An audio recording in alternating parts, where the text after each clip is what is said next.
캐리비안의 해적 죽은 자는 말이 없다는 시리즈의 5번째 영화입니다. 전편과 이어지는 내용이 아니기 때문에 해적과 마법, 그리고 기괴한 생물들이 당연하게 등장하는 세계라는 것만 이해하시면 영화 볼 때 아무 지장이 없겠습니다만, 그래도 시리즈의 전체적인 맥락을 파악하고 싶어 할지 모를 여러분을 위해 준비했습니다. 캐리비안의 해적 주요 캐릭터를 통한 세계관과 내용 정리, 바로 시작합니다. 잭 스패로우, 시리즈의 주인공이며 선장이라는 타이틀을 무척 좋아합니다. 긴 해적 경력과 전설적인 일화들을 통해서 악명이 높지만 실제로는 뭔가 허당끼 있는 모습으로 거짓말을 많이 늘어놓습니다. 근데 또 잘 보면 그런 행동들 뒤에 빅픽처를 그리면서 계획적으로 움직이기도 하기 때문에 사실은 머리가 아주 좋다는 것을 알 수 있죠. 근데 또 잘 보면 그 머리를 주로 자기 혼자를 위해 쓰기 때문에 과거의 그를 알던 사람들 중에 잭에게 원한이 없는 사람이 거의 없습니다. 근데 또 잘 보면 자기가 신의를 지켜야 되는 사람들에게는 알게 모르게 커다란 도움을 주기 때문에 한번 그의 매력에 빠진 사람들은 언제나 잭의 편에 서게 됩니다. 나쁜 남자라는 거죠. 북쪽이 아니라 주인이 제일 원하는 것이 있는 방향을 가리키는 마법의 나침반을 갖고 다니며, 동료들에게 배신을 당하고 무인도에 버려졌을 당시 바다거북 2마리를 양발에 묶고 탈출했다는 믿기 힘든 일화를 갖고 있기 때문에 시리즈 내내 바다거북이와 무인도 드립이 수시로 등장하며 실제로 무인도가 자주 등장하기도 합니다. 어쨌든 잭은 해적들도 무서워하는 해적 티그 선장의 아들로서 금수저 해적임과 동시에 시리즈를 통해 죽었다가 살아난 적도 있고요, 수명을 늘려주는 마법의 샘을 발견한 적도 있는 만렙 해적입니다. 주인공이니까요. 4편 마지막에 잭 스패로우를 공격할 수 있는 꼭두각시 인형이 그와 애증의 관계를 맺고 있는 잭의 옛 연인 안젤리카의 손에 들어가는 모습이 보이는데요, 이 인형이 이번 영화에도 등장할지는 지켜봐야겠습니다.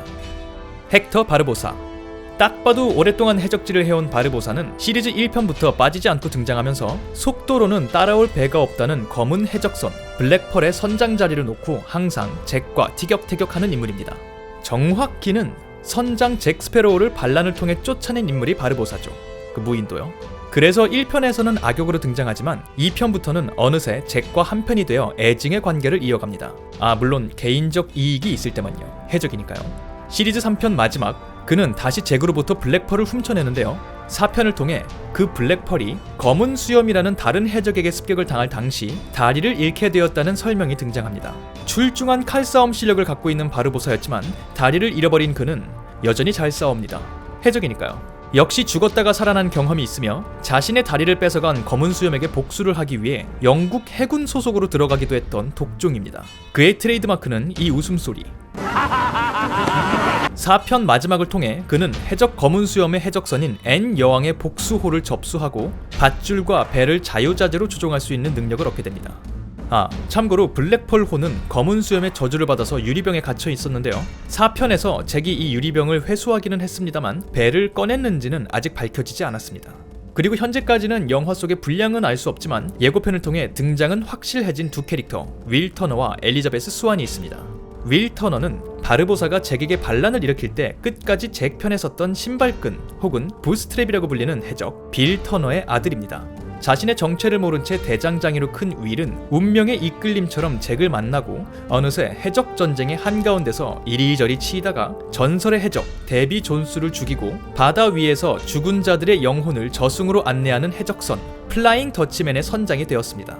누군가 상자에 따로 담겨져 있는 그의 심장을 칼로 찌르고 플라잉 더치맨의 선장이 되지 않는 한 윌 터너는 영원히 살 수 있으며 자신의 역할을 충실히 해낼 경우 10년에 한 번씩 딱 하루 육지로 올라오는 것이 허락됩니다. 엘리자베스 스완은 윌 터너의 아내입니다.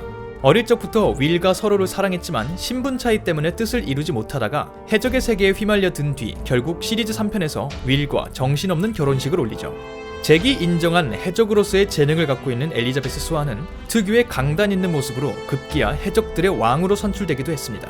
해적들의 왕으로서 그녀는 해적들을 사냥하는 영국의 동인도 회사에 맞서 싸우고 결국 승리합니다. 그 후 해적 생활을 청산한 듯 보이는 그녀는 윌이 바닷속으로 사라지기 전 사랑을 나누고 둘 사이에는 아들이 한 명 있습니다. 그리고 얘는 인간은 아닙니다만 이런 원숭이가 등장하면 얘 이름은 잭이고요, 바르보사가 데리고 다니는 원숭이였습니다. 근데 시리즈 1편에 등장했던 저주에 아직까지 혼자 걸려있어서 절대 죽지는 않는데 또 살아있지도 않은 이상한 존재입니다. 달빛에 비춰지면 자기 정체가 드러나죠. 그리고 잭 스패로우랑 사이가 아주 좋지 않습니다. 바르보사의 원숭이니까요. 그리고 아주 중요한 역할을 하진 않지만 언제나 등장하는 깁스, 영국 해군에도 소속된 적이 있으며 1편부터 쭉 출연하고 있는 깁스는 역시 해적이기 때문에 이기적이기도 합니다만 그래도 잭 스패로우에게 무조건 잘 해주는 몇 안 되는 해적 중 하나입니다. 그리고 이름은 굳이 모르셔도 되는 멀로우와 머톡이라는 두 해적은 처음에는 해군 소속으로 주로 잭 스패로우의 말발에 철저히 농락당하는 캐릭터로 등장했지만 3편 마지막 해군이 전멸하는 틈을 타서 해적 쪽으로 편을 갈아탄 뒤 그대로 살고 있습니다. 네, 해적 영화는 이래요. 다 이기적이죠.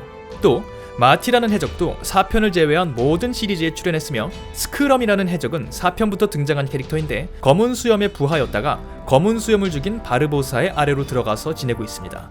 해적이니까요. 네, 간단하게 캐리비안의 해적 캐릭터들을 통해 시리즈의 세계관과 내용을 정리해보았습니다. 부디 이 영상이 영화를 보러 가실 많은 분들께 도움이 되는 영상이었길 바라며 그리고 도움이 되었다면 구독과 좋아요, 댓글을 남겨주실 것을 믿으며 저는 다음번 다른 영상으로 돌아오도록 하겠습니다. 감사합니다.